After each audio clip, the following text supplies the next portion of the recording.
Welcome to today's video. We're covering the famous scholar's mate, the 4-move checkmate every beginner knows. I'll show you how to stop it and punish anyone who tries it. Let's jump in. The scholar's mate usually begins with the moves pawn to e4, pawn to e5. White then plays a very aggressive second move, queen to h5. The main idea behind queen to h5 is twofold. White immediately threatens to capture the pawn on e5 with check, and also sets up the 4-move checkmate with queen takes pawn on f7 after developing the bishop to c4 on the next move.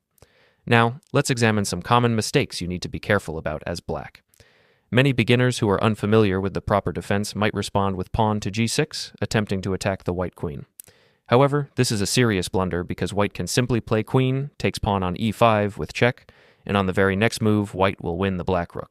For example, if black blocks the check with a piece, white will capture the black rook on h8, and the game is practically over in just a few moves, as black is already down a full rook. Another common response is knight to f6, aiming to attack the white queen and push it away. Unfortunately, this also fails because white can once again capture the pawn on e5 with check, immediately gaining material and leaving black worse off from the start. The correct way to defend against this plan is to play knight to c6, which not only protects the pawn on e5, but is also the strongest move in this position. White will usually continue with bishop to c4, setting up the scholar's mate idea, since now white is threatening to deliver checkmate on the square f7 with the queen on the very next move. At this point, the threat is very clear. White wants to capture the pawn on f7 with the queen and end the game immediately. As black, you must either block this threat or directly defend the pawn on f7.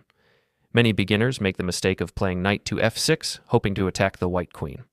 Unfortunately, this is a terrible blunder, because white can immediately deliver checkmate with queen takes pawn on f7. Instead of that, you might consider defending with queen to e7 or queen to f6, since both of these moves protect the pawn on f7. However, these queen moves come with significant drawbacks. Queen to f6 blocks the natural development of the knight on g8, while queen to e7 blocks the development of the bishop on f8. For that reason, these are not the most practical choices. The best move in this position is pawn to g6. This not only attacks the white queen, forcing it to move, but also prevents the immediate checkmate threat on the square f7. With this, black solves the problem efficiently while keeping all of the other pieces free to develop naturally. Even after pawn to g6, white can still try to continue the idea of checkmating by retreating the queen back to f3. Once again, the direct threat is very simple. White wants to capture the pawn on f7 with checkmate. At this stage, you must be extremely careful not to play careless moves. For example, a tempting move like knight to d4 looks strong at first glance, because it attacks the white queen and threatens a fork against the white king and the rook on a1. However, the critical problem is that the pawn on f7 is still undefended, and white would immediately deliver checkmate. The correct approach here is to continue developing naturally. Play knight to f6, which not only develops a piece but also defends the important f7 square. This way, the threat of queen takes pawn on f7 is completely neutralized.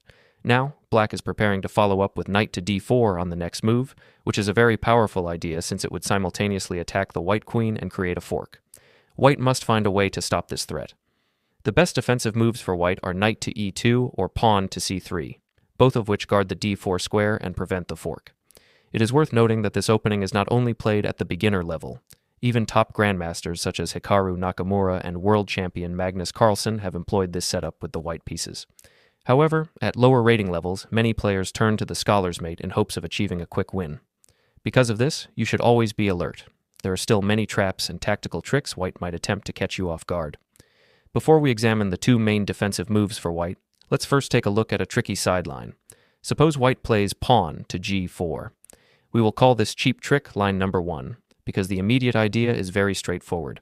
White wants to push the pawn to g5 and drive away our knight. For example, if we continue with a natural move like bishop to g7, white pushes pawn to g5, attacking our knight.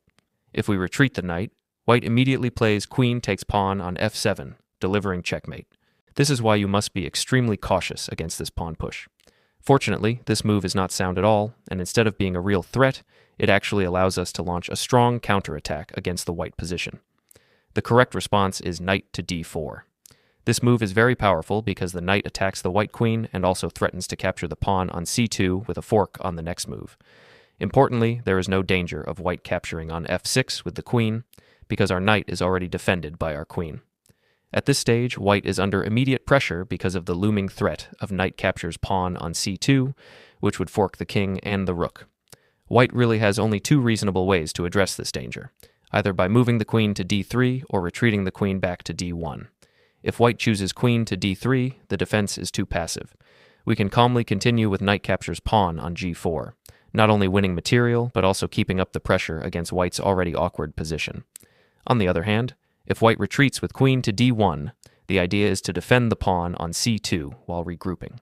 At first glance, it might be tempting for us to immediately grab the free pawn on e4 with our knight, but since the aim of this line is to demonstrate how to punish white's play as sharply as possible, we set our sights on a more ambitious plan. Instead of rushing to take material, we strike in the center with the aggressive move pawn to d5, blasting open lines and keeping white's position under constant fire. The move pawn to d5 has a very clear purpose. It gains a tempo by directly attacking the white bishop on c4. This immediately puts pressure on white to respond, either by retreating the bishop, defending it, or capturing the pawn. If white decides to capture with pawn takes d5, the game opens up sharply in our favor. After this exchange, we instantly unlock the diagonal for our bishop on c8. That bishop can then leap into action with bishop takes g4. At this stage, the white queen is under direct threat, leaving white with only a handful of defensive options. The most common replies are knight to e2, trying to block the attack and protect the queen; bishop to e2, offering a slower defense but giving away the initiative; pawn to f3, blocking the bishop while threatening to capture it, but also weakening the king's position. Would you like me to expand each of these three defensive lines in detail, showing exactly why they fail? If white tries to defend with knight to e2, this actually loses immediately. Black has a forced checkmate in just two moves. The sequence is simple: knight to f3 check. The white king has only one legal square to move to, and then bishop to h3 delivers checkmate. With only two pieces, the bishop and the knight, black wins on the spot. So knight to e2 is a complete blunder. What if instead white tries to defend with bishop to e2? In this case, the first step is to capture the bishop, since our own bishop was under attack. After bishop captures bishop, knight recaptures, and now black plays queen takes pawn on d5. This move is very strong because the black queen threatens the rook on h1 and also sets up the idea of knight to f3 check on the next move, which would lead to devastating consequences for white. Finally, let's return to the third defensive try. Pawn to f3, blocking our bishop and threatening to capture it. At first glance, this might look dangerous for black, but there is no reason to retreat the bishop. Instead, we continue with the aggressive move knight to e4. Although it looks like white can simply capture the knight with the pawn, this is not possible because the white queen is pinned by our bishop. The real idea behind knight to e4 is that we are freeing our queen to swing over to h4 with check. For example, if white captures our bishop with pawn takes bishop on g4, we simply play queen to h4 check. On the very next move, black is ready to deliver checkmate with queen to f2. The key takeaway here is simple. When your opponent attempts the scholar's mate, also known as the four-move checkmate, they are trying to score a quick and cheap win. Do not be intimidated by these threats. Once you know how to defend correctly, you can turn the tables with aggressive counterplay and punish your opponent for trying such a shallow trap. And that's how you stop the scholar's mate and turn it into a winning position for yourself. Thanks for watching, and I'll see you in the next video.